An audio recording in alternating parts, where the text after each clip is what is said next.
to the historic and ancient structures you may have read about, seen, or heard about on documentaries on TV. Were they made of cement or steel? No.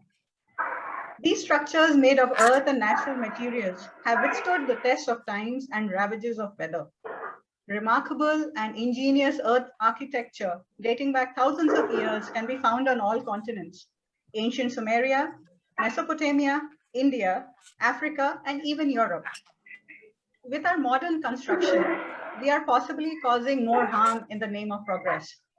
If one actually thinks about it, cement has just a short history of about a century, and we hardly know the repercussions of its excessive use, while natural and living materials like mud are as old as, well, the earth.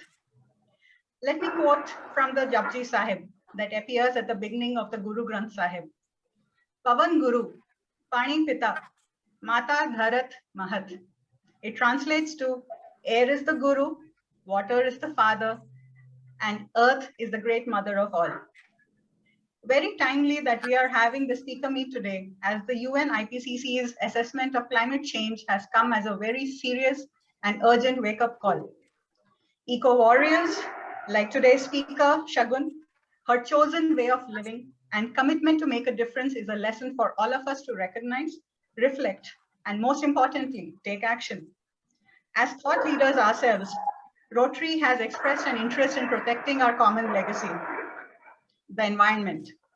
We have committed to support activities that strengthen the conservation and protection of natural resources, advance ecological sustainability, and foster harmony between communities and the environment. To enlighten us on how we can make meaningful change, I am very happy to introduce our speaker for tonight, Ms. Shagun Singh.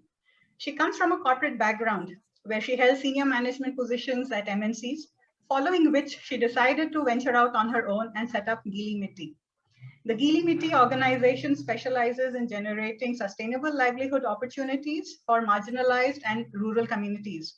They are also thought leaders for ecological housing and permaculture design. Their research cum training center in Nainital conducts courses on natural building techniques, water and waste management, community tourism, integrated farming, and more. As in the words of philosopher and sociologist Edgar Morin, the great movements of transformation always start in a marginal, deviant, modest, or even an invisible way.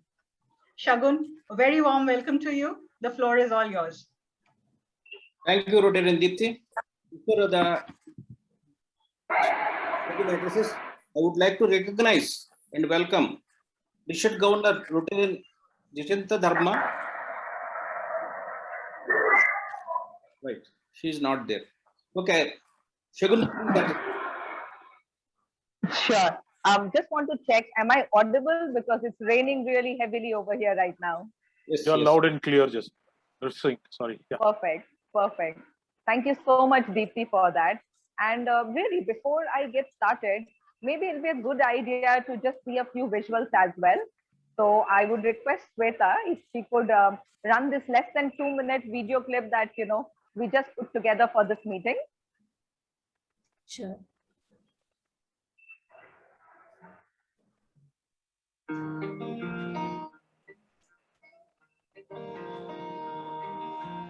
Gili Mitti is a social enterprise working on generating livelihood for marginalized communities. Gili Mitti Farms has emerged as a leader in sustainable housing techniques and appropriate technology use.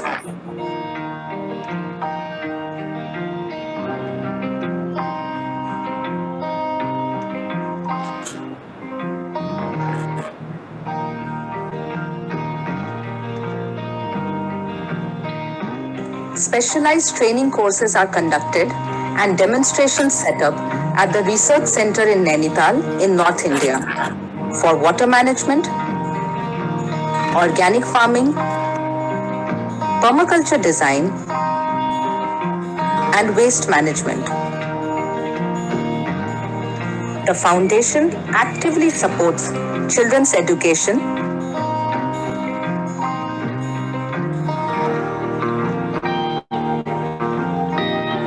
setting up rural community tourism centers, and skill development units, besides enabling several animal shelters.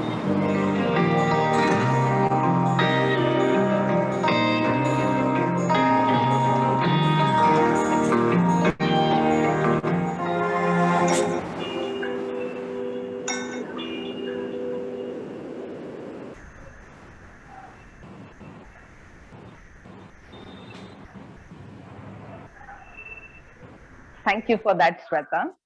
Now, with that, I thought, there's so many spheres that you would have just seen in that very short clip of the areas that we work in. But really, when we started off a couple of years back, we started off with the concept of trying to ensure that we can generate livelihood opportunities in whichever area we end up working in, and in such a way that actually regenerates the environment. Because for some reason, we've all come to believe, and in the last couple of decades, it's become such that development has become synonymous with destruction of the environment and destruction of our culture. And that does not ever need to be the case. We can develop, we can move ahead, but at the same time, be holding on to the good things that we've learned and the ancient wisdom that exists, and ensure that while we are moving ahead, we are actually making the planet constantly a better place for our generations. It's not difficult. And while we started doing all of this, invariably, what we realized was that, there are still quite some effort and, quite a few people talking about different aspects which are an issue today. There are people talking about air pollution and working towards it. There are people talking about water pollution. There are people talking about a lot of food production and, how food needs to be clean or there needs to be enough food. But not too many people actually seem to be talking about housing and shelters. And let me start by actually sharing a few figures, and I'll pick on from what Deepti mentioned about the introduction, where she spoke about Guru Granth Sahib and our reverence to air, to water, and to earth. So let's start exactly from that point that everybody will be able to relate to. Listen to these figures carefully. 23% of the global air pollution is caused and can be attributed to the construction industry alone. 23%. 40% of the entire freshwater usage of the planet is by the construction industry alone. 40%. 50% of the entire landfill waste that get generated, that till date we do not know what to do with it or how to take care of that issue, is generated by the construction industry alone. 50%. I'm repeating these figures. We are constantly talking about energy consumption and energy usage. 40% of the entire energy that is generated in the world is consumed by the construction industry alone. 40%. Now let's think about this. When I've mentioned these figures, and these are very big figures, I'm not even talking about what happens post-construction. So that's a different story altogether, which in fact, currently we are working on a lot of research to be able to get in figures for the things that I'm going to be speaking about today. So we know the impact of each of our actions while we are living in these homes and leading our lifestyles as it might be. So when we talk about different initiatives of different NGOs or societies or individuals, we are really usually talking about, maybe an impact of 0.001% in either the air condition or the water or the energy consumption or the waste generation by doing some small activities. Now, I'm not at all saying that we should not be doing these small activities, because each of these small activities is critical. वो कहते हैं ना, बूंद बूंद करके सागर बनता है. So every activity matters. But if in lieu of, or with a facade of doing these small changes and small activities, as a society and as a government and as a nation and as everything else put together, we are hiding the areas which actually need focus and which are going to truly have that impact, then that is where we step in, that no, that is not correct, and that is what is happening today. So once we realized these figures, the idea was that we really need to be showcasing about the housing industry, about the construction industry itself, more than anything else. So while all of our rest of our work, which is towards livelihood generation, towards organic food production, towards water management systems, towards a lot of research and training, is going to continue, and it is continuing. But from an education and from a talking and from a media perspective, our focus today is on buildings and starting straight away from housing. Because while some people might say that, okay, what about some mega projects? What if we have to build a dam? And what if we have to build these 10-kilometer long bridges? How can we do it only with ancient techniques? Sure, we need to use steel over there, we need to use RCC over there, we have use for all of those materials. But if we purely talk about our houses, and no matter which scale, so whether that is a jhopdi or that is a mansion of 100 rooms, it doesn't matter what the scale is, and it doesn't matter what the budget is. As far as housing is considered, and which is probably the phenomenally the most amount of work and construction that is going on, we definitely do not need any of these energy guzzling toxic materials, not just while constructing, but also thereafter when we start living in these homes. What's even more shocking for all of us, I'm sure, would be that we already have the techniques for it. There's nothing that needs to be developed anew and that we're not aware of. We've already had these ancient techniques since forever to be able to build and construct all the wonders of the earth, as well as the most gorgeous havelis and bungalows and even multi-storied apartments, as well as even small humble homes, which are healthy for the inhabitants and which are not energy guzzling and which do not destroy the planet. So before I get on to what are the things that we can do in our day-to-day life, and it's all very interesting and exciting, let's first understand the advantages. That why even natural buildings? Why are we even talking about it? Why even natural houses? So there are several advantages, but for the purpose of this talk, I'm just going to mention maybe 4 or 5. And then those who are interested in knowing more, maybe we could cover it during the question answer session, or even later on, feel free to touch base with me or the organization, and we'd be happy to provide as many details as you want. We also have a lot of videos, educational, entertaining videos on the topic. So let's think about advantages. Let's start with something which is not even considered very important. Let's talk about even aesthetics. If you look at these homes, which are hand-built, with your materials available locally, whether that is of stone or lime or mud or wood or any of these materials put together, they're absolutely unique. They have a character of their own. They're beautiful. They are so aesthetically pleasing. You will never have another home like yours. And it's a true pleasure to watch these. I'm right now, I've literally just reached Goa, and which is why I was on the way. So I've stopped over at, somebody that we know's place to be able to take this call. And it is in a very old part of Goa. And you can see the difference that all the old houses which have a character of their own versus the new houses which have come up, which just look like boxes. There's a stark difference. But okay, let's set that aside also for a moment. Let's talk about energy efficiency of natural houses. When you build with natural materials, especially those that have thermal mass, like I just mentioned, if any of you have been to some ancestral homes or old forts or havelis, you would have noticed that when it's absolutely blistering hot outside, even if it is 50 degrees Celsius in the desert, the moment you step into one of these homes, the house is really cool. You never need even an air cooler, forget an air conditioner. A fan typically in the peak summer would be more than enough in these homes. You don't need it. Similarly, in absolutely the peak winter, even if your temperature is in minus 10 degrees Celsius or minus 15 degrees Celsius, when you step into these homes, you do not typically even need a heater. The house is so warm. So no external source of heating or cooling is required. Let's talk about the humid seasons, the monsoon season right now.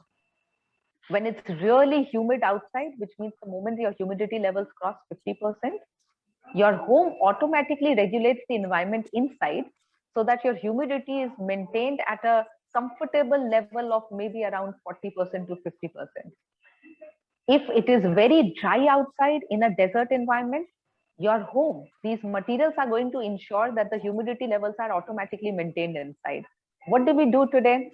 Today we have to put humidifiers and dehumidifiers to be able to maintain the humidity levels of these homes, of our modern buildings, as we call them.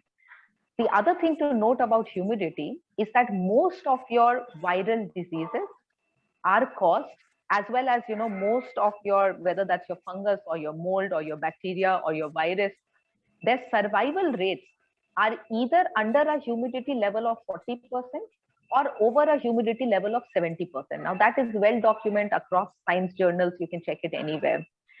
If the humidity level of your internal environment is maintained between a 40 to 60% level, then typically most of your viruses and pathogens cannot survive inside, which means they will naturally keep you healthy, including the coronavirus for that matter. Even they can't survive in these kind of levels. So your natural home, when it is designed well, like we do, or a lot of the other people have started doing, and built with these materials, are able to regulate these humidity levels. So they maintain your temperature, hot or cold. They maintain your humidity levels. They're gorgeous to look at. The energy systems in the house are very high. I have to share this as an example because I was so perturbed when I heard about it. Typically people talk about what the air pollution levels are outside. Every day we are checking the AQI levels. I was in Delhi NCR at the peak stubble burning time in Punjab, where your AQI levels are at an all-time high. And across homes of people that I visited, or even in my own parental home for that matter, at that point of time, it doesn't exist anymore. Everybody was saying, let's sit inside, let's not go outside, because you'll get cancer if you are out breathing such a toxic environment. And then people would shut their doors and windows and turn on the AC, not realizing that you're probably, not probably, this is a certainty, your health is going to deteriorate a lot faster and you're going to get cancer sitting inside that environment rather than outside. Because the material that the house is built of, even over here, what you see in my background, this is the typical modern home construction. The cement that has been used, the paints that have been used, the POP that has been used, all of your paints and polishes that have been used on your furniture, your cleaning agents every single day that is being used.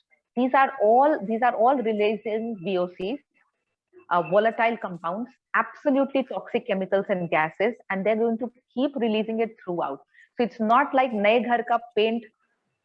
I just saw a message that the voice is not clear. Is that a problem with everybody, or is the voice clear? No, it's okay, Susan, because I think your signal, it says your network bandwidth is low.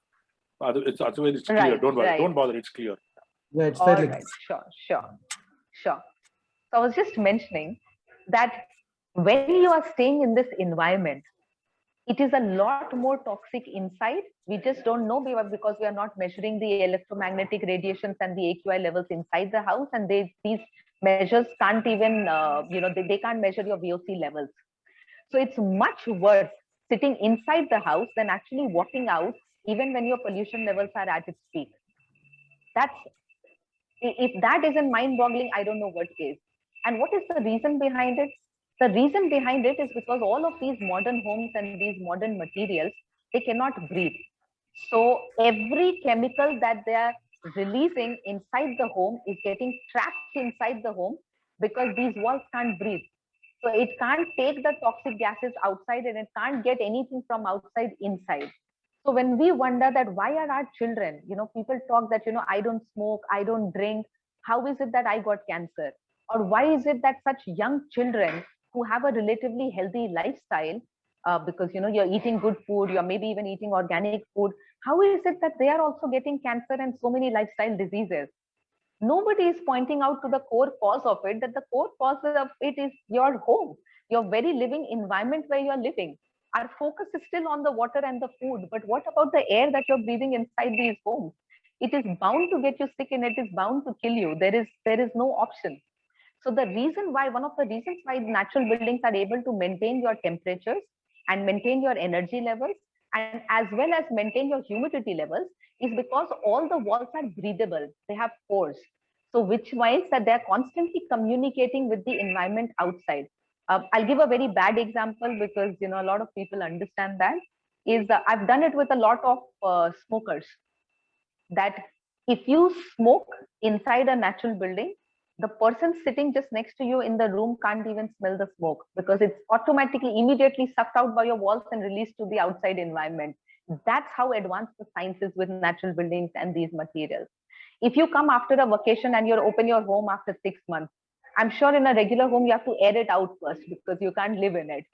But with a natural building, I come back after months of travel in my home and I open my home or any of the homes that we've built or we've helped our students design or even commercial centers.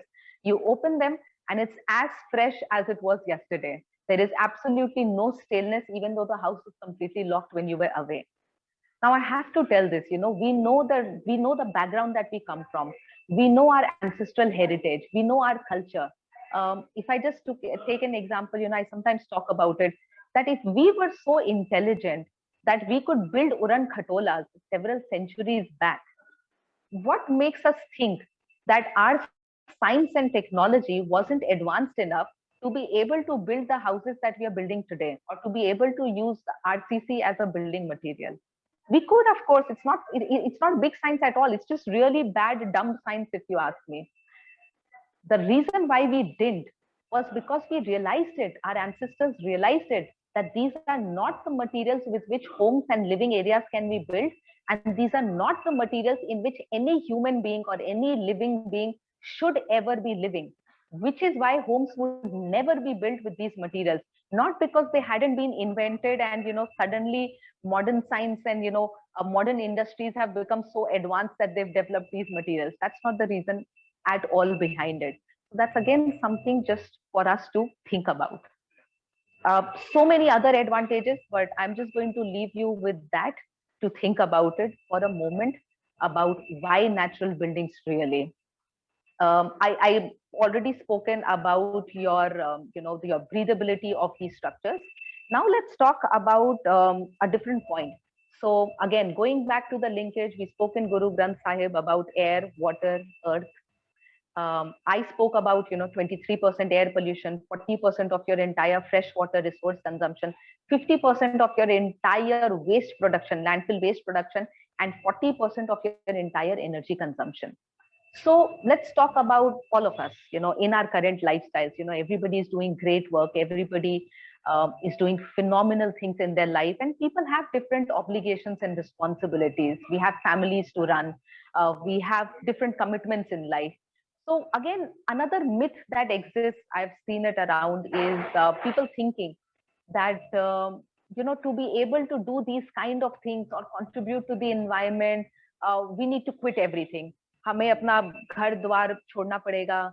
We'll have to quit our jobs and we'll have to go settle in the mountains or in some countryside, and we'll have to build a new house. And that's the only way to do anything. And that's again not true. So the reason why I kept the topic of this conversation today about how sustainability exists hidden in our very homes, and it is a lot of fun. So I thought let's just touch upon that and let's talk about that for a moment. Of course, if you're building a new house, that's simple. To plan it out from the start and to build with these materials so that you're able to gather all of these advantages for yourself, your family, your energy consumption, and I would say the planet later, but at least for you, yourself, and your family and your loved ones first of all. So in our existing places itself, I thought, let me try splitting it up a little bit on the things that we can do immediately and which have a much, much, much greater impact than some of the other things that we might do, like carpooling, for example. That's not going to have that big an impact as the bits that I'll talk about. And they're very, very simple things, but the impact is 10 times more than most of the other things that we'll do. Maybe for the sake of conversation, let's first start about air. So how do we improve the air environment, the living condition, the atmosphere inside our homes, our working spaces, our community centers, our schools, our hospitals, all of these spaces? How do we improve the air quality inside? And no, the solution is not air purifiers by any stretch of imagination. Okay. if you are at a stage where, and I'm talking in the order of what makes the maximum impact. If you are at a stage where you can change even the plaster of your home, then there are natural plasters available already in the market today. Enough and more people, including us, have worked on it. We also teach how to do it from scratch if you don't want to buy a ready-made product from the market. So when you apply these plasters, which are made out of mud and lime primarily, you'll get the finish, whatever finish you want. You want a rustic finish, you will get that. You want the same finish as your current homes, you will get that. Any finish that you want can be achieved with it. So don't worry about the aesthetics part of it. But what these plasters will do is automatically, and I'm not kidding when I state these figures, just by changing the plaster and paint of your home, we've seen a difference in just the temperature of the house by up to 5%.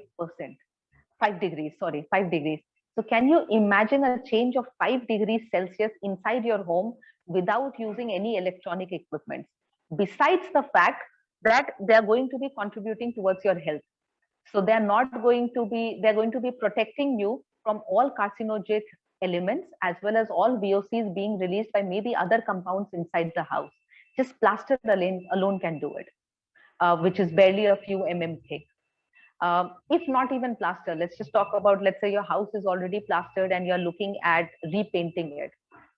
Even at the painting stage, there are natural paints available. We teach how to make them, but you can even buy them from the store today.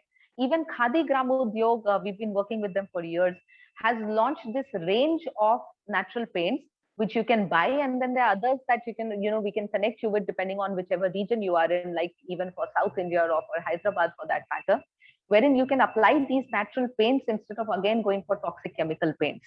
So two very small examples. Another very big example would be your cleaning agents and your paints and polishes.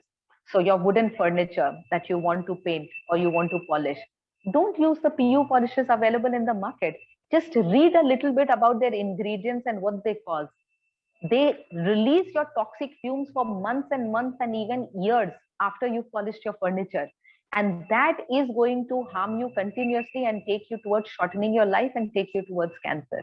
So don't use that. Again, natural paints are available, linseed oil, tung oil, all of these materials, wax finishes are available, which enhance the life of your furniture as well as you yourself. So why not use those? It's all available. It's totally doable. And you can even do it yourself instead of hiring somebody. And it's fun, trust me. And I'm going to keep diverting into different topics as we get to it, but keep coming back to our core forte. So another thing that we've been taught is that for every small thing, we need a specialist. So we need to change, we need to, maybe there's a water dripping in our tap water. We need a plumber for it. Until the plumber comes, there's nothing that we can do about it. I keep wrenches in my home and repair all of our nalkas ourselves. I wasn't born into it, but it's a really simple skill to learn. I mean, literally nobody needs to teach you that. If there are any minor electrical complaints or even installing switches, as a child, I remember that in our homes, our elders used to change the fuse themselves. But today, even for the most minutest thing, even if we want a light bulb change, we need to call the electrician. So what I mean to say is that these are basic life skills which are great, even for our children. When we send them for summer camps, why not send them for these multi-skill centers? In 2 months, they can learn how to be an electrician. They can learn how to be a plumber. They can learn such fun carpentry projects, silent carpentry projects. They can learn about organic farming, and it's a great project for them to, maybe even put up a few potted plants and start growing their own vegetable or fruit, whichever it is that they like, which they can do in their home. So these are all such great fun projects, and the whole family gets involved. We can easily do that. But why are we not doing that? Okay, so that was just an example. I'm coming back to cleaning agents. Now again, cleaning agents. So not just your paints and polishes. What do we do pocha with? The brooming, the sweeping of the house. How do we clean our toilets? We are using this Harpic, and we are using Lysol, and we are using bleach, and we are even using acid in really dirty toilets or in community toilets. What are they doing both to you yourself, who's going to be using that environment, and as well as to the entire water systems where it is going in, and your groundwater, everything, which all is going to come back to us, and we are the ones who are going to be consuming it again. What is it going to do? Are natural cleaning agents available? Yes, they are. Are they effective at actually cleaning beautifully? Very effective and cost efficient as well. In fact, very soon in the next few months, you'll see that we will be launching our own line of cleaning agents because we've seen this as such a big issue that, and that is going to be generating livelihood for the village communities. We are going to start our own line. But there's so many lines which are already available. It's just a switch that needs to happen, but a very important switch which is required. I give the example, let's talk about another indoor pollution activity. For those of us who do puja, I see people lighting a lot of commercial agarbattis. Now, again, read about agarbattis. They contribute to cancer very strongly, and especially for old people in our house and for children. So, agarbattis should definitely never be used. But what you can use instead of it are your natural dhoop and so many other products which are available. Again, some of the products that I use in my home itself is a mini Havan kit that I take, a mini Agni Hotra kit that I take, which is a natural Havan environment inside your house. And that actually helps in completely ionizing positively the ions in your house and kill all radioactive elements in your house and make it a healthy living environment. Very easy for anybody and everybody to do in our house in the puja. Or even if you don't do puja, just light it every single day and it purifies your entire air elements. So that's just some of the examples that I gave of what you can do already in your living environment. Let's talk about, maybe let's come to water, right? Again, such a big issue. I've read so many times that, the next world war is probably going to be fought, most likely going to be fought on water. We know what the situation is across the world. We already know what your biggest multinationals who are ruling the planet today and ruling all the governmental systems today, how they are laying claim to tribal and indigenous water systems and taking it all for free and polluting it and then selling it to us. So water is a very, very, very big issue. Again, let's come to at our homes. Without changing our lifestyle in any way, without any big investments, without making a new home itself, what are the things that we can do by retrofitting in our existing houses itself? I'll talk about a few very quickly. Rainwater harvesting. For something which is such a critical element, how can you be dependent on only one source? So can each one of us do rainwater harvesting? Yes. Whether that is at a house level, or that is at a flat level, or that is at a condominium level, or that is at a society level. I'm not going into city level because at a city level, then you need to get involved with the government agencies. But I'm simply talking about what a group of people can come together and do. There is no reason whatsoever why rainwater harvesting cannot be done in every single place wherever you live, whether that is barrel pools, whether that is underground water systems. Again, we even build ancient water harvesting systems made out of lime, because what that does, so the animal shelters that we build today and we are working on very extensively, each of these animal shelters is equipped with a 200 square meter Miyawaki forest, as well as is being equipped by a rainwater harvesting well built out of lime. The reason for that, underground systems, the reason for that is because when it is built out of lime, your water which is stored even for a year, it is drinkable, potable water. You can straight away drink it. You don't even need to filter it when you build your systems right. But let's say in your existing house, you cannot go ahead and build an underground rainwater harvesting system. You can still build an overground barrel-based water system to harvest, to filter the rainwater as it is coming in and storing that water, so that in the summer months or other peak seasons when water is at a premium, you already have the water and you're self-reliant and you already have a backup source even if your municipality water goes away. No reason why we can't do it. Similarly, let's talk about grey water system. When I was working in an MNC in my corporate profile, I had taken a house on rent in Delhi in Sainik Farms. And over there itself, what I did even then, because I was already interested in this subject matter at that point of time itself, what I did was I realized that I could change some of the plumbing systems which were more on the exterior of the house or which did not need too much renovation and too much breakages, because I was myself in a rented accommodation. But what I did over there was I separated my shower water and I separated my washing machine water, because those two plumbing systems I could change. I changed those and diverted them so that they were all not going into the municipality septic system. So only my toilet water and systems which I could not change would be going into the septic system. And the rest of the water I diverted into my garden. In my garden, I put a very simple sand, gravel, and charcoal filtration, grey water filtration system on a 50-liter plastic barrel.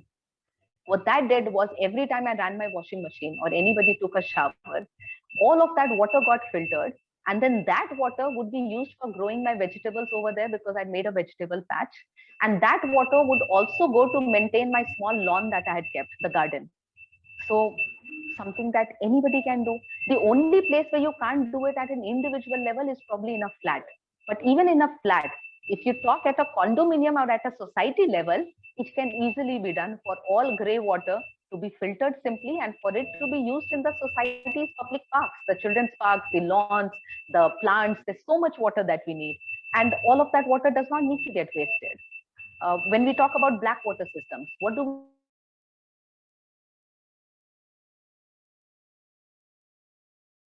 we mean by black water? So black water is what poop, whether that's your kitchen water or your hand wash water or your dishwashing water or your shower water, that is all called grey water. Now for your black water systems also,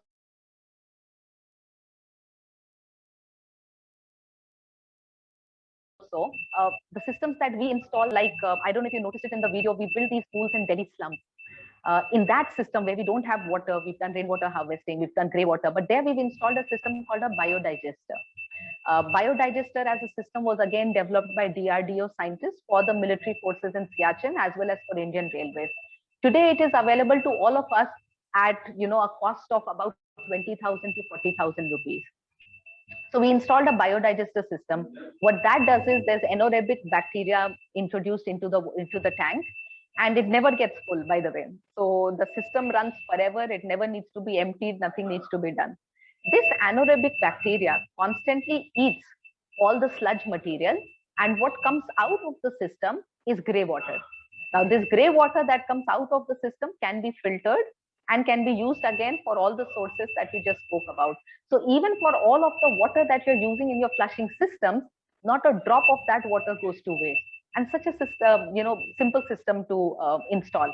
There are 3-4 more systems that we work on, but I'm just telling you about the most simple system that anybody can do. Then there's the forest floor method that if you come to Gili Mitti, you'll see we've installed all of these systems over there. On that note, another bit to mention about our training cum research center. The way we are developing that place is so that it serves as a demonstration unit.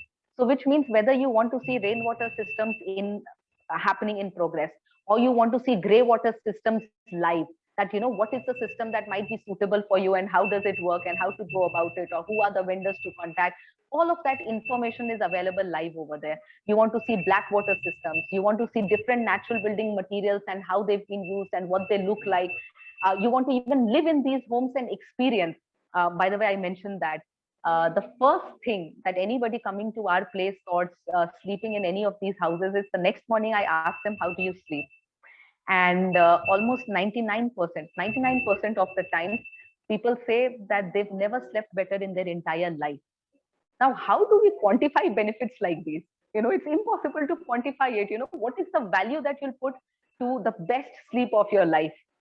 These are intangibles that we cannot put in percentages, but these are absolutely invaluable.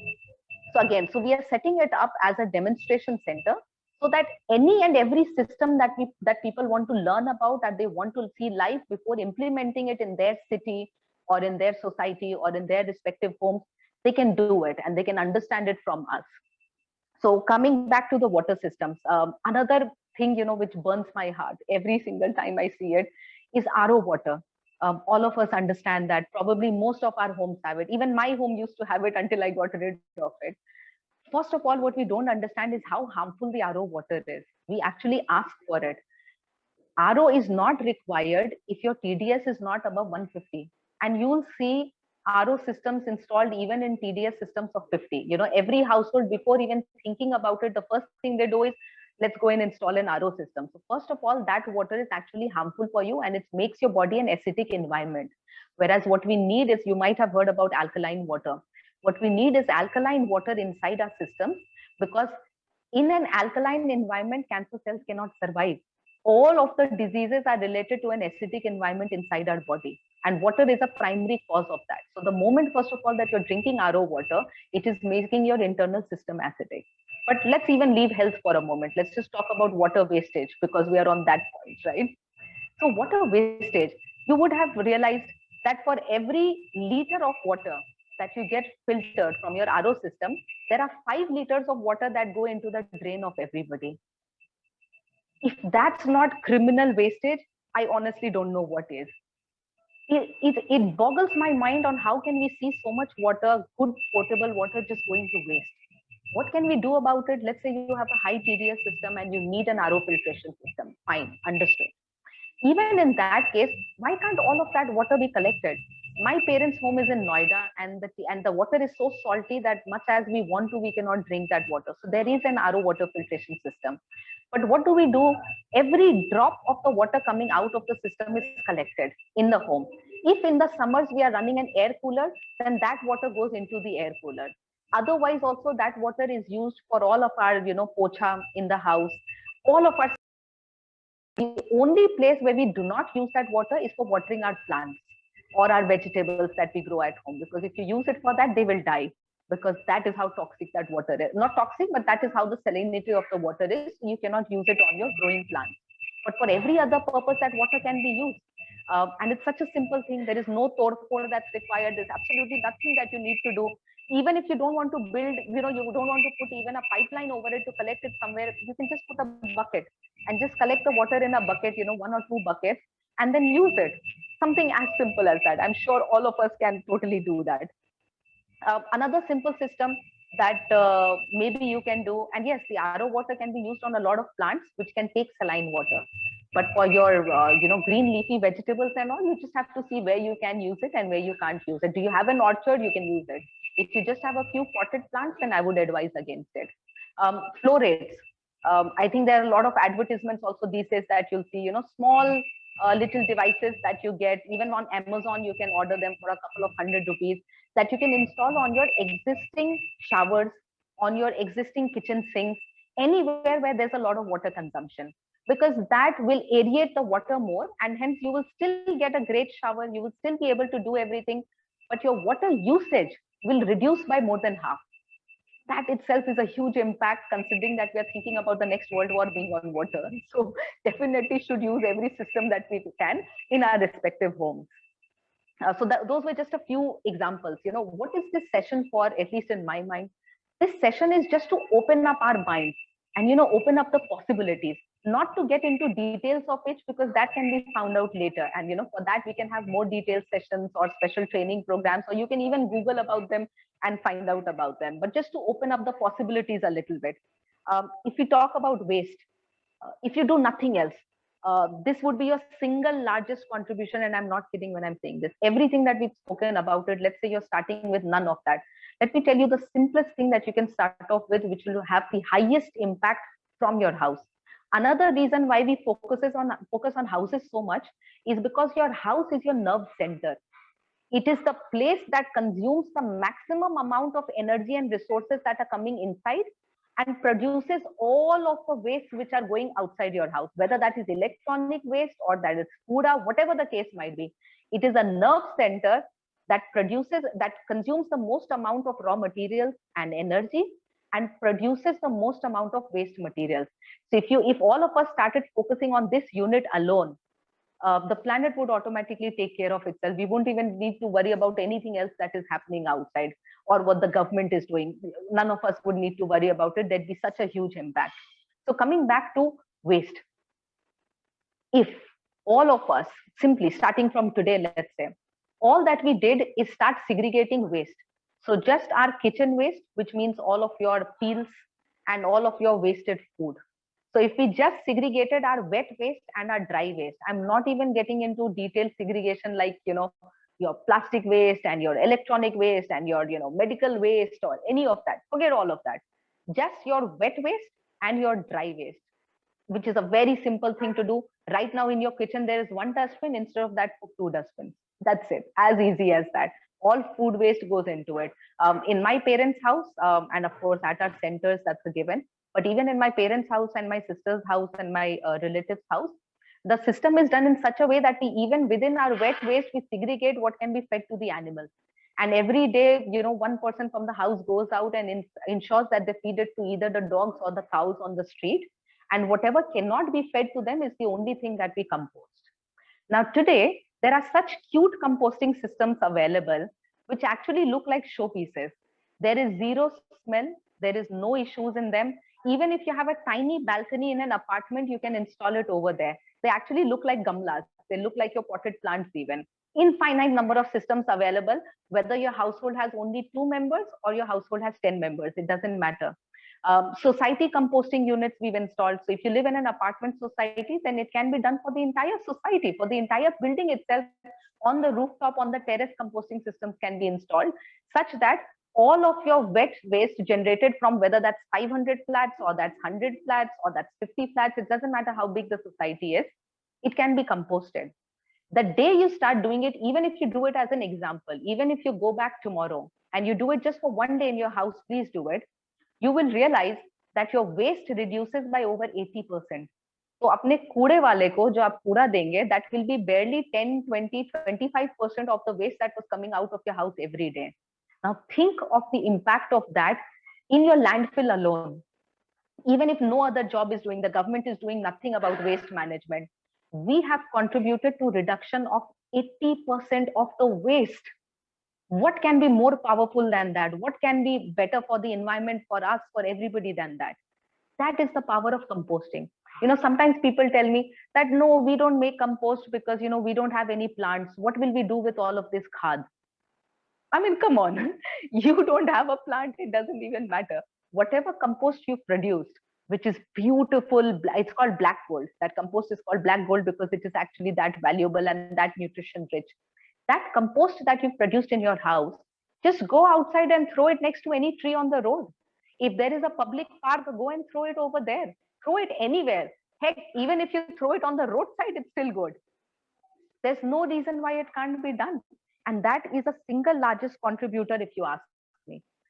Another very big thing that we can do, okay, let's say you can't even do any of these things. And let's say you're somebody who does not even have a house and you're constantly on the road. Well, today my lifestyle happens to be like this, where most of the time I seem to be on the road.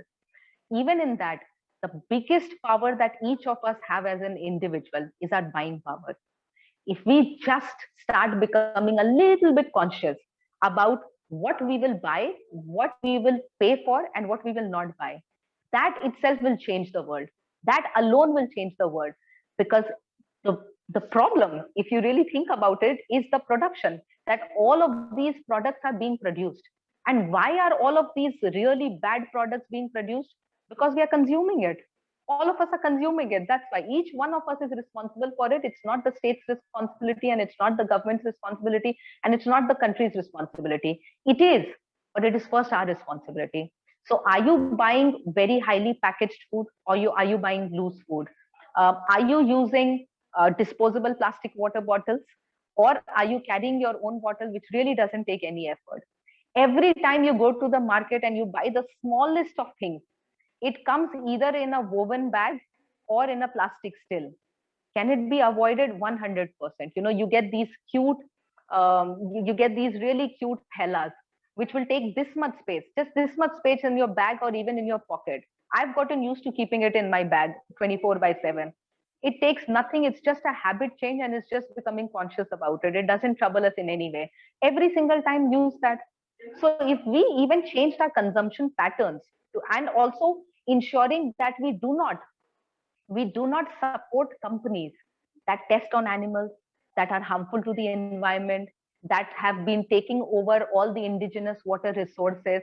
Don't buy from those companies. No. Yes, it might take a little bit of effort and discipline, but if we stop buying, automatically the business shuts down. No. And don't worry about what others are doing. Let's just worry about ourselves for a moment. Don't worry about कि मेरे एक से क्या फर्क पड़ेगा. बहुत फर्क पड़ता है. हर एक से बहुत ज़्यादा फर्क पड़ता है. हम सिर्फ अपने बारे में ही कर ले, अपने परिवार के बारे में ही कर ले. That itself is enough. Even if you can't avoid packaged products, still, in everything that you buy in life today, think about it. Buy the more expensive product, but buy something that will last. Don't buy cheap disposable stuff, whether that is cutlery or that is utensils or that is furniture, no matter what it is. Again, go back to, our own grandparents. Look at the things that they had. Everything that they had in life is something that can be passed on, whether that is jewelry, or that is furniture, or that is a plate, or that is a glass, or that is your house. Anything that would be built or consumed would be in such a way that it can be passed on to your future generations, generation after generation after generation. And that almost nullifies whatever harm you've done to the environment in producing it. So the problem today is our disposables more than anything else. So just stop consuming anything that you need to dispose after a single use. Just ban single use completely. I see somebody mentioning about shaving blades. Yes, even the razors, they would have the blades which would be used several times over, but now we use disposable razors. So I'm not saying be perfect. You don't need to be perfect at all. And I'm not saying that, do only what is best. Even if we take one small step, it's better than where we were tomorrow, and that's enough. Take one step at a time. Let's say if you're using one product and you can't go on to using the best product, use something in between. At least you're one step ahead rather than buying that same product again. So Shagun, even if you have to buy plastic. Shagun, just to, sorry to interrupt. I think if you can wrap it up, we'll have a question answers. I think there will be quite a few questions. So maybe you could actually use some of the stuff that you're saying through the question answer session. Yes. Right. Yeah, thank you. That's the idea. I will be wrapping up in another 5 minutes. Okay. So I was just talking about that, right? So if you can, even if you have to buy plastic, even plastic bags for that matter, buy something that will last for a long time instead of something that you will have to dispose in a day or two. That itself is a huge change in our buying habits that's going to make all the difference in the world. And finally, for this particular session, I'd only thought of one more thing, and which was food. Again, a very important topic, right? Most of us, or a lot of us who have lawns, even if you have a small lawn, you can plant a microclover lawn, and whether you have a balcony or you have a terrace or you have a small backyard, there is nothing that is stopping us from planting a few vegetables, or even like a nimbu ka ped or a tulsi ka ped in a potted plant. And why I said that there is fun in sustainability is because the day you start, and I'm purely talking out of experience of myself and everybody else, this is not who I was 10 years back, but the day I started, the amount of joy that it's going to bring back to your life, I cannot even start describing it. Every day becomes an adventure that, okay, today, what are we going to do? Okay, what else are we going to do? Every weekend, what the family does changes dramatically, and the whole world starts changing. So even with your food, if you can start growing some food, great. Even if not, if you can buy food which is from community supported agriculture systems, or from locally produced farmers markets, which are happening at least in all the metros, it's very easy. In the B towns, it might be more difficult, but in the metros, it is super easy to go to a farmers market and buy products from those. Just make those changes. And it's such a great family outing for a Sunday going to any of these markets. Just build that into your lifestyle. Go back to what situation used to be like when you went to your nanny's place or your grandparents' place. Just start building in those elements, and you will even see your family life changing and people becoming more close-knit. So yes, that is what I just wanted to throw out for today's session about how sustainability is hidden in the very homes that we live in and in our very lifestyle. And it is not a boring topic at all. It is actually great fun. It is phenomenal fun to do it DIY, or if you don't have time for DIY, hire people for it. All of that is available today. And any support that you need from us, or information or contacts that you need, more than happy to connect people who are a part of this talk or through Rotaract Club. Some of our other projects, which we mentioned, maybe we'll talk about that some other time, because if you want to get involved as a club itself for our projects like the community tourism, where we are actually building eco toilets in very remote rural villages and promoting ecotourism in such a way that that leads to regeneration, or you want to support our animal shelters project, which I just briefly mentioned about, or even for that matter, children's education projects. Now, each of these is tied up with every system that I'm talking about, because that goes without saying for any project that we touch. It has to be sustainable and it has to be regenerative for the environment. So that's it. And with that, I think we can open the floor for questions. And I would ask for somebody to moderate the questions, or however you'd like to run it. Geeta, please proceed. Thank you, Suresh, and thank you, DG Jacinta. That was very, very kind of you. And that was a very, very interesting session which Shagun has given us. And I personally have a question to ask her, because I have a pet and she has developed, the other day she was limping, and we just found out that she had fungus between her toes. And when we went to the vet, she states that we should not use Lysol or any other thing except Dettol. Yeah. Now, what is the other thing for Dettol or Savlon? Can you please let me know? So that, and then she's got all rashes also, and she keeps scratching, and she says it is all because of Lysol, which we use on the floor. And our toddlers and children walk on that same floor. I mean, imagine that. Absolutely, yeah. Yes, absolutely. So there are several options that you have. To start with, absolutely, you can use a few drops of Dettol. You can do that. Another very safe alternative is very diluted bleach powder. That is also a very safe alternative for you to use. Thereafter, if you look into the market today, as I said, that we are also coming with a range of cleaning products, but irrespective of that, what you can also do is catch hold of some soap nuts. All of us know Rita. So whole Rita soap nuts. If you buy that, you can get it on Amazon. You can get it in any grocery shop, any of those. So just soak some Rita in a bucket of water, and then in that you can add any essential oil that you like. So especially because your pet is suffering right now, you can add things like peppermint oil or rosemary oil that are actually going to help the fungal infection. So just add a few drops of water and then clean your floors with it. They'll be sparkling clean, and your tiles and everything will look brand new, and it's actually going to be advantageous for all household members. Thank you so much. Thanks. One more thing that you can do to add to it is start making bioenzymes. So you can look it up out of your vegetable and your fruit peels in the house. You can make bioenzymes. We also have tutorials available of that. I can share that with you. Just make bioenzymes in the house. You can clean your toilets. You can clean your kitchen countertops. You can clean your floors. You can clean your clothes. You can even take a shower with them. That's one of the best cleaning agents ever. And in fact, on 15th of August, there is a talk that is happening just on bioenzymes internationally by all the people who've been working on a lot of research with respect to bioenzymes production. So that's happening on 15th, on which, I'm also a panel member. Thank you so much for that suggestion of yours. And there are a few questions. First, I'll take up immediate past President Girija Sampath from RCH. She says that she is working with the cancer advocacy, and she wants to know, and she finds this harmful toxic materials which you have spoken about, especially about AC. When we are talking about that is when she came up with this. And she says that how cost effective and how do you define it to the patients? That is what she wants to do.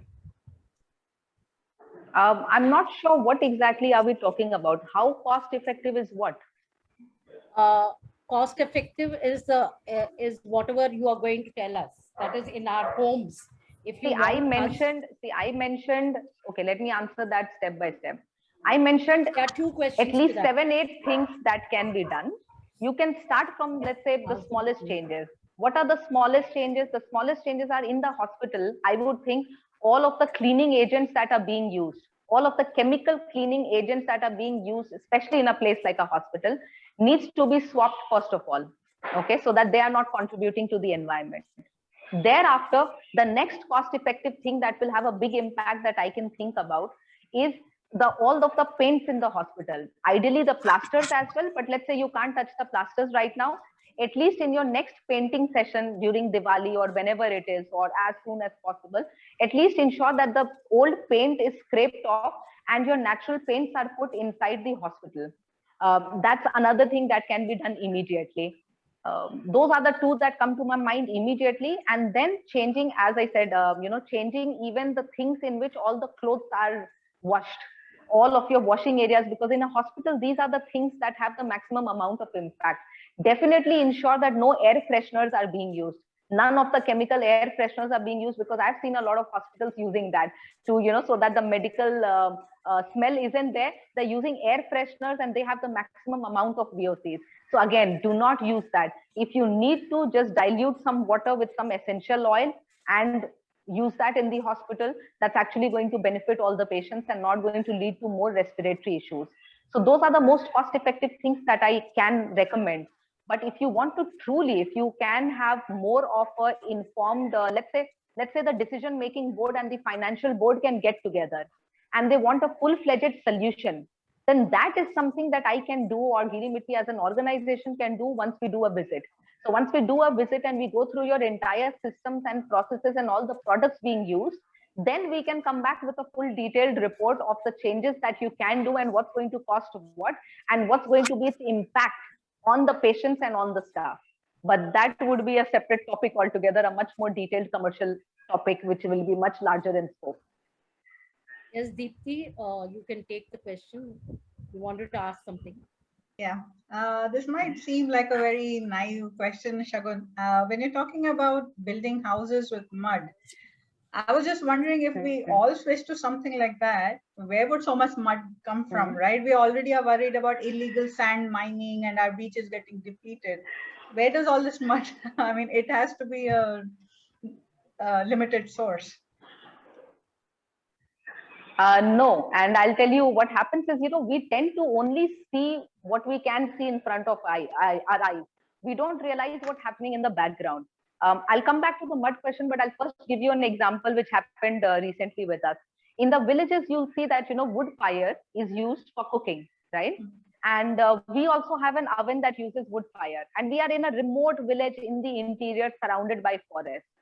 What, one person commented on in one of our sessions was that, how can you be an environmental organization when you're using wood for cooking? Because in our minds, what has been filled in is that, wood is, causing pollution.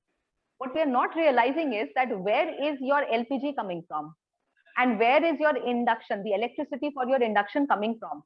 Where are all of these electricity sources coming from? It's just that you and I are not seeing it produced in front of us. But that is consuming, that is depleting all of your forests, that is consuming all of your fossil fuels, that is causing all of your pollution, but we think it is clean fuel using it in our home. Compared to that, if every villager continues using wood stoves, that is a lot more environment friendly than getting LPG into every household. Now that's a radical thought that most people will not understand because they haven't seen the ground reality and they don't understand it. They are only going by what they're reading. So similarly, coming back to your question, what is cement manufactured out of? The primary constituent of cement that all these houses are being built out of is lime.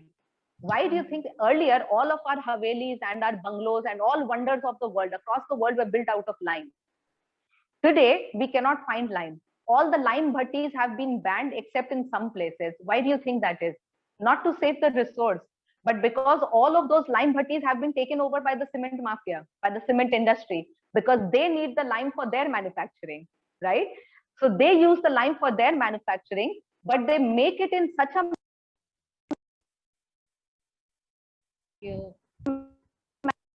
We cannot hear. Also, if lime was naturally available and we went back to knowing how to use it, what would happen to the cement conglomerate? Their business would go down. So which is why this process was started in the 1870s by the British when they banned usage of lime in India for any big construction, and it's continuing today.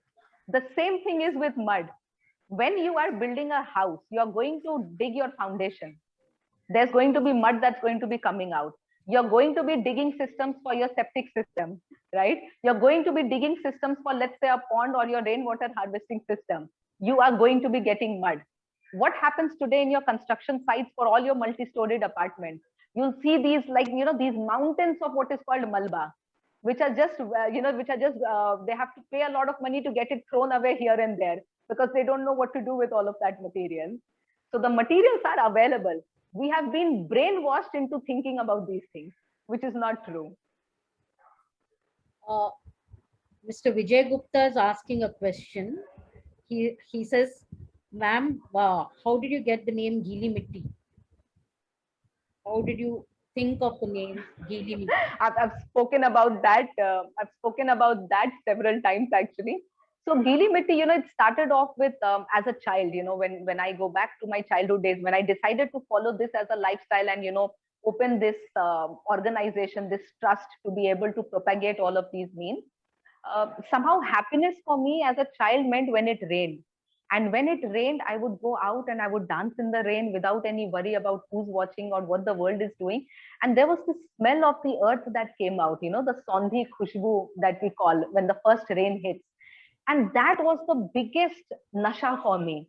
So when I went back into thinking that, I want a name which immediately transports you into a happy state of mind, into life as it should be. Because isn't life meant for all us to be happy every day and enjoy it and, not be full of stress? That's where for me the name Gili Mitti really came from. Of course, what it morphed into very soon is the fact that we work so much with mud, but that wasn't my original reason for the name. Ms. Shweta, you have a question to ask. Yes. Hi, Shagan. I at least have 15 questions I want to ask you, but I'm going to curb my enthusiasm and ask you. So how can we get the young architects excited about this idea of building with natural materials? Yeah. Well, do you think it's more education marketing, more accomplishing contemporary designs with natural materials, more influencer marketing? What can we do to make this movement more mainstream, more bigger?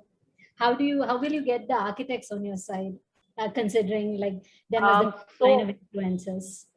Yeah. So that is happening already. So I can tell you that every year we have study tours that architectural colleges organize at our place, and the professors and the students of different architecture colleges. Just last year we didn't have because of course, COVID. Last year we had 111 students and professors over from South Gujarat Architectural College and Interior Design. And they were here at our place at the training center for 7 days, where we had custom curated a workshop for them. Similarly, what we primarily focus on is doing workshops and their internships running through the year. More than half of that is full of architecture students or even architects who've been working for 5-7 years and who now realize the importance and want to make that change. I'll give you a very recent example, which was very funny, because just a couple of months back, 4 students from Vijayawada Architecture College were here, and one from Bangalore were here at Gili Mitti interning for 8 months. And in the last 2 months of their internship, to one of the students, Poojan, who's actually from Bangalore College of Architecture, I handed over the Gili Mitti official phone to him. And I told him that now for 2 months, you're going to handle all of our calls. In 2 months, that poor boy went mad because the phone doesn't stop ringing. And almost every single person who calls wants a natural building home, and they're willing to do anything, bribe us, do anything at all possible, just to somehow get us to build a natural home for them, a mud home for them. So my question to him by the end of it was that as architecture students or as new architects, even old architecture firms, you struggle for clients, right? You're constantly looking and soliciting clients, that how do we get business? Because there's so many architects being produced every year by over 10,000 architecture colleges. And I said, and do you see how we never need to go out for work? This is work that we do not do. We want to focus on education. But do you already see the number of people who are literally willing to do anything on earth to get a house built by us? Now, as a new student, do you understand where the demand and supply is? What is the growing scale where your future is, where you'll never have to look for clients, versus where you have to constantly be struggling of, reducing your rates or trying to find the clients for it. Another example that I'll give to you is in the same study tour that I'm talking about. One of the students said to me that, ma'am, this is so brilliant. Our mind has been opened up. This is what we want to do in life and all of that. But the question was, why doesn't Gili Mitti take up more projects? Why is it that you do such few projects? Because if you do more projects, wouldn't there be more awareness and, more people looking at it? And my answer to that was, no matter how much we expand, and we are expanding like crazy, we are training the villagers, we are training everybody in these skills so that everybody can work and it becomes a livelihood source and it becomes mainstream. But Can I despite all interrupt of over that, here? There is a question from Jyoti Reddy, which is on this topic. She says, how can you support us in involving school students in projects of social enterprise on the same lines as Gilimitti to get trained for skills transfer? Is it possible in your training centers, or will your team help us in hosting workshops in Hyderabad? So I think this can be clubbed with what you're going to say. sure. So let me first continue my train of thought. So what I was talking about was, my answer to those students was that how many projects is it that we can handle in a year? 10, 15, 20, if you have a huge team, how many projects can you handle? Versus in just one training session of a week, I have 100 students in front of me in their final year who are going to step out and are going to be out there in the world and going to be carrying on this work. So if I hold these training sessions, if I use more of my time on these workshops and these trainings,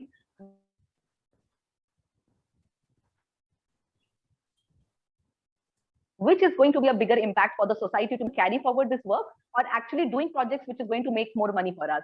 So that is to answer the question. Now, absolutely, we organize both structured trainings that anybody can join individually, as well as custom training. So which means if you have a group of your own and you want to come over for training, then we get into a discussion to understand who the target audience is, what is it that your needs are, and we custom curate workshops for it, both the topics as well as the dates on how much time you have. And those workshops are held at our training cum research center. What's the alternative for mosquito repellent? They have asked. There are actually a lot of natural mosquito repellents that work. We manufacture ourselves, but the primary ingredients for that are things like eucalyptus oil and peppermint oil and lemongrass oil and citronella oil. These are your primary ingredients. You can do a mix and match of any of these to use naturally in your home, which will repel the mosquitoes. You can even apply it on your skin. It's absolutely safe and you will not be bitten by the mosquitoes. And as I said, I see the need for these products, and which is why our SHGs in different villages are going to start making these products, which will be available for people to buy as well, in case you can't make it yourself. Thank you very much, Shagun.